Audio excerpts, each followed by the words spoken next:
A small lunch diner. The smell of hot noodles filled the air. A single dad, in an oil-stained work uniform, stood holding a cheap meal tray. He looked around. No empty seats. Finally, he walked toward a corner table. A woman sat there, alone. A female CEO. He asked quietly, almost embarrassed. "Can I sit here?" The CEO looked up. Her eyes were slightly red from crying. She answered, "Only if you eat, too." The entire diner turned to look. Why would the city's coldest CEO say that to a complete stranger? What happened next froze everyone in place. His name was Mark Ellis, 38 years old. An air conditioning repairman, recently divorced, raising an 8-year-old daughter named Ella. Lunch for Mark was always the same. A cheap sandwich, maybe some fries he barely touched. Every dollar saved went to Ella. Piano lessons, art supplies, school trips. He never complained. This was his life now. Her name was Clara Hastings, 32 years old. CEO of a tech company worth hundreds of millions. But today, she felt like nothing. An hour ago, she sat in a bank meeting. The loan officer looked at her pitch and laughed. Not out loud, but the kind of laugh that lives in silence. The kind that says, "You're a woman. You're young. You don't belong here." Her partner walked out mid-presentation. Said she was too emotional to lead. Clara left the building. She couldn't go back to her office, not yet, not like this. So she walked into a small diner, the kind of place no one from her world would ever visit. She ordered soup, sat in the corner, and cried quietly into her napkin. That's when Mark walked in. He had just finished fixing an AC unit 2 blocks away. His hands were covered in grease. His uniform smelled like motor oil. He was exhausted. The diner was packed: construction workers, delivery drivers, office workers on lunch break.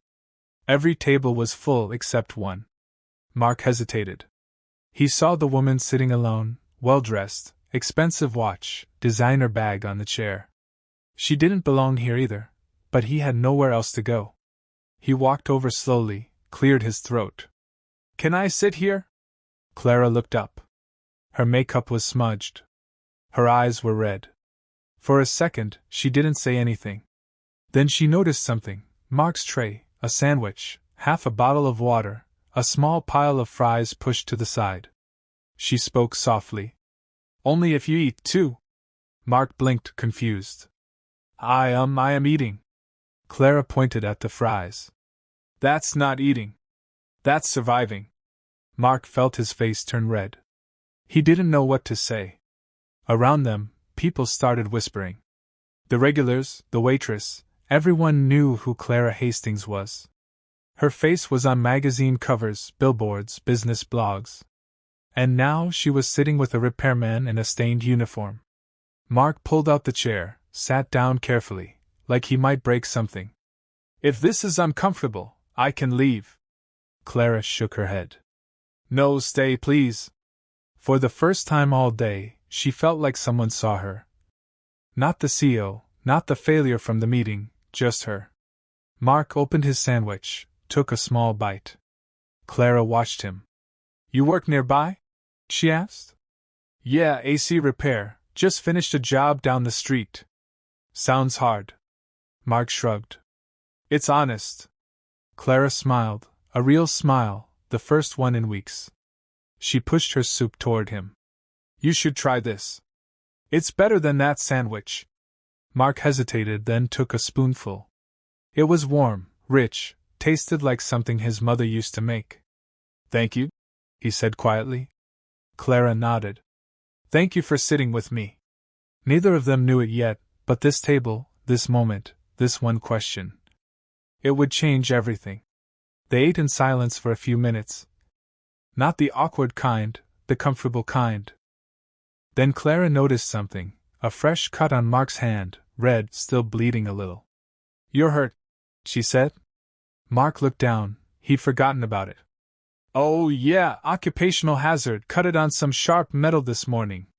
He wiped it with a napkin like it was nothing. Clara frowned. "You should clean that properly." It's fine, I've had worse. She didn't push, but she kept looking at it, concerned. Mark noticed, he smiled. Really, I'm okay. I work nights too, so I'm used to little injuries like this. Clara's expression changed. Nights? You work 2 jobs? Mark nodded. Maintenance gig at a warehouse, pays extra. My daughter Ella, she's 8, she loves art, wants to take painting classes. His voice softened when he said her name. Those classes aren't cheap. But when I see her smile after finishing a drawing. He trailed off. Worth every bruise. Clara stared at him, really stared. Here was a man who bled for his daughter's dreams. No complaints, no self-pity, just love. She felt something crack inside her chest. Around them, the whispers grew louder. The regular customers, the waitress, the cook in the back. Is that Clara Hastings? The CEO? Why is she sitting with a repairman? Look at his uniform, it's filthy. Maybe she's doing some charity thing. Mark heard them, his face flushed red, he looked down at his tray. Clara heard them too, but she didn't move, didn't react. Instead, she leaned forward. Tell me about Ella. Mark looked up, surprised. You really want to know? I do. So he told her about Ella's favorite colors, purple and yellow. About how she painted a picture of the moon last week and hung it on the fridge. About how she asked him every night if he was okay, even when she was the kid. Clara listened. And for the first time in months, she forgot about board meetings, investors, stock prices, partnerships. She just listened to a father talk about his daughter. Then the door opened. A man in a sharp suit walked in, mid-40s, expensive shoes, Bluetooth earpiece. He was one of Clara's senior managers, Robert Chen. He scanned the diner, saw Clara, his eyes went wide. He walked over quickly, too quickly. Ms. Hastings, he said loudly, loud enough for the whole diner to hear. I've been looking everywhere for you. We have the VIP room reserved at the Carol. You don't need to sit here with. He looked at Mark, his oil-stained uniform, his cheap meal. With him. The entire diner went silent. Every head turned, every eye on Mark. Mark's hand shook slightly, he gripped his napkin, looked down. Clara felt rage burn in her throat. She stood up slowly, calmly, her voice was ice. I sit here because I want to. Robert blinked. Ma'am, I just thought. Because he treats me better than half the boardroom. Robert's face went pale. The diner stayed frozen. Clara continued. He didn't interrupt me, didn't dismiss my ideas, didn't look at me like I was a failure. She looked at Mark, then back at Robert. He saw me as a person. Can you say the same? Robert stammered, tried to speak, couldn't. Leave, Clara said. Robert left. The doors swung shut behind him. Clara sat back down, her hands were shaking now too, but not from fear, from relief. Mark stared at her. You didn't have to do that. Yes, I did. They sat in silence again, but this time something had shifted. Clara looked at Mark's wrist, at a faded red fabric bracelet tied there, worn, almost falling apart. She pointed at it. That bracelet? Where did you get it? Mark touched it instinctively, like it was sacred. It's kind of a long story. I have time. Mark hesitated, then he spoke. A few years ago, I lost my job. My wife left. I was about to lose my apartment. Ella and I were going to be on the street. His voice cracked. I was at my lowest, sitting on a bench, didn't know what to do. Clara leaned closer. A woman sat next to me, older, kind eyes. She didn't ask what was wrong, she just sat there. Mark looked at the bracelet. Before she left, she gave me this, told me it was a symbol, a reminder that someone believed in me, that I wasn't alone. His eyes were wet now. She said, when life gets heavy, this would remind me to keep going. Clara's breath caught. What did she look like? Mark described her, gray hair, gentle smile, a small scar on her left hand. Clara's face went white, her voice barely a whisper. That symbol, that bracelet, where exactly did she give it to you? A park near the old library on 5th Street. Why? Clara pulled out her phone, her hands trembling. She scrolled, found a photo, turned the screen toward Mark. It was a picture of a woman, gray hair, gentle smile, scar on her left hand, standing with a group of women, all of them wearing the same red fabric bracelets. Mark stared at the photo, his eyes wide. That's her. Who is she? Clara's voice broke. My mother. The diner disappeared, the noise, the people, everything, just Clara and Mark and a bracelet that connected them across time. Mark couldn't breathe. He looked at the photo, then at Clara, then back at the photo. Your mother? Clara nodded, tears streaming down her face. Her name was Eleanor Hastings. She passed away 3 years ago. Mark's hands went to his mouth. I didn't know. She never told me her name. She just said. He stopped, remembering. She said the bracelet belonged to a group of women who help people quietly, without recognition, without reward. Clara wiped her eyes. The Red Thread Project. My mother started it 20 years ago, a network of women who found people at their breaking point and gave them hope. She touched her own wrist. Under her expensive watch was another bracelet, identical to Mark's, hidden from view. She made these herself, by hand, every single one. Mark stared at his bracelet, the frayed edges, the faded color. I've worn this every day since she gave it to me. It's the only reason I kept going. Clara's voice shook. She never told me the names of the people she helped. She said their stories weren't hers to share, that they deserved privacy, dignity. She looked at Mark. I always wondered who they were, if they made it, if her help mattered. Mark's tears fell freely now. It mattered. She saved my life. Clara covered her face, sobbed. Around them, the diner had gone completely silent, everyone watching, some were crying too. Mark reached across the table, hesitated, then gently took Clara's hand. I'm so sorry for your loss. Clara squeezed his hand. I'm so grateful she found you.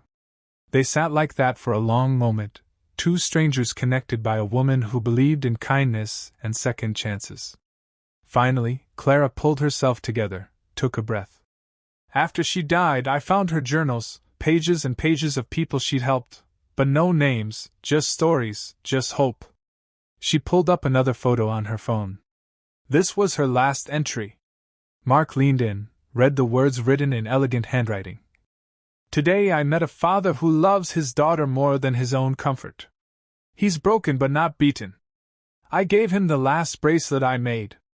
I hope it reminds him that love is the strongest currency we have. Mark's breath hitched. That's me. That's about me. Clara nodded. She died 2 weeks after writing that, heart attack, sudden. I never got to ask her about you. Mark closed his eyes. I wish I could have thanked her, told her what she did for me. You just did, Clara whispered. The door opened again. Robert walked back in, face tight, uncomfortable. Miss Hastings, I apologize for interrupting again, but your car is ready. You have the investor call in 30 minutes. Clara didn't look at him. Cancel it. Robert froze. Ma'am. Cancel the call. Cancel the afternoon. Cancel everything. She looked at Mark. I'm staying. Robert's jaw dropped. But the investors, they flew in from Singapore for this. Clara finally looked at him, her eyes still. Then they can fly back. Tell them I'm busy. Busy with what? Clara gestured to Mark. With something that actually matters. Robert opened his mouth, closed it, turned left. The diner erupted in whispers, then applause, slow at first, then louder. Clara ignored it, focused on Mark. Tell me about Ella. Everything. So Mark did. For the next hour, he told her about Ella's drawings, her laugh, her questions about the world, how she asked about her mother sometimes, how Mark tried to be enough for both parents. Clara listened, asked questions, laughed at the funny stories, cried at the hard ones. Then she made a decision. I want to help. Mark shook his head immediately. No, I can't accept charity. It's not charity. Then what is it? Clara's voice was firm, clear. It's gratitude. You kept my mother's legacy alive. You proved her work mattered. Let me continue what she started. Mark looked torn. I don't need money. I need to provide for Ella myself. That's what fathers do. I'm not offering money, Clara said. I'm offering opportunity. She pulled out a business card, wrote something on the back. This is the contact for the city's best youth art program, full scholarship, room for 20 students. They have one spot left. She slid it across the table. Ella deserves a chance to grow her gift, not because you can't provide, but because talent like hers shouldn't be limited by circumstance. Mark stared at the card. I can't. You can, and you will, because that's what my mother would want. Mark's hands trembled. Why are you doing this? Clara reached into her purse, pulled out a small envelope, old, worn. When my mother died, she left me this. I've been carrying it for 3 years, too afraid to open it. She placed it on the table. But I think she meant for me to open it now, with you here. Mark watched as Clara's fingers carefully opened the envelope. Inside was a note and another red bracelet, brand new, unworn. Clara read the note aloud, her voice breaking. My dear Clara, if you're reading this, I'm gone. But my work isn't finished. I made one final bracelet. Give it to someone who needs to remember they're not alone, someone who will carry the thread forward. Love always, Mom. Clara held up the bracelet. Then she did something that made Mark's heart stop. She tied it around his other wrist. You're not carrying this alone anymore. We're in this together. Mark looked at both bracelets, one old, one new, both from the same hands. He looked at Clara. I don't know what to say. Clara smiled through her tears. Say you'll let me meet Ella. Say you'll let me honor my mother by helping you both. Say this table wasn't just coincidence. Mark wiped his eyes. It wasn't coincidence. It was her watching over both of us. Clara nodded. Then let's not waste what she gave us.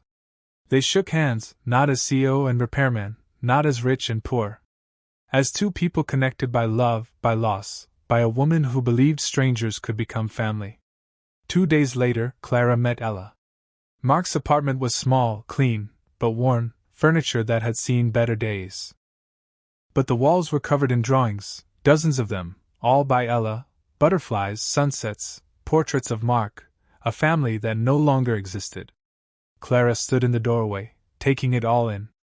Then she saw her, Ella, 8 years old, messy brown hair in a ponytail, paint-stained fingers, big curious eyes. The little girl looked up from her sketchbook. Are you Daddy's friend? Clara knelt down, eye level. I am. My name's Clara. Ella studied her, then smiled. You're pretty. Can I draw you? Clara laughed, a real laugh. I'd be honored. For the next hour, Ella drew, Clara sat perfectly still. Mark made tea in the background, watching them. He'd never seen Ella warm up to someone so quickly. When Ella finished, she showed Clara the drawing. It was beautiful, simple, but full of emotion, Clara in colored pencils, smiling, surrounded by red threads connecting her to stick figures labeled, Daddy, and me. Clara's eyes filled with tears. This is incredible, Ella. Ella beamed. Daddy says I'm good, but I want to be great. Clara looked at Mark, then back at Ella. You will be. I promise. Ella tilted her head. How do you know? Because, Clara said softly, I knew someone just like you, someone who believed in people, who saw beauty in everyone. Who? Clara touched her bracelet. My mother, and she would have loved you. Ella looked at the red bracelet on Clara's wrist, then at her father's. Can I have one too? Clara's breath caught. She looked at Mark. He nodded. One day, Clara promised. When you're ready. After Ella went to bed, Clara and Mark sat in the small kitchen, coffee between them. Clara pulled out papers, the scholarship application, already half filled out. The program starts next month, every Saturday, transportation included, art supplies provided. Mark stared at the papers. I still don't know if I can accept this. Clara's voice was gentle. Mark, you're not taking anything from anyone. You're giving Ella a chance. That's not weakness, that's love. Mark's jaw tightened. I've spent her whole life teaching her we don't need handouts, that we work for what we get. And you have, Clara said. Look around this home, her happiness, her safety, you did that alone. She pushed the papers closer. This isn't replacing what you've done, it's adding to it. My mother believed people deserved help, not because they were weak, but because they were strong enough to accept it. Mark rubbed his face, tired, conflicted. What if I can't give her everything she deserves? You already have, Clara said. You gave her love, a father who bleeds for her dreams. That's everything.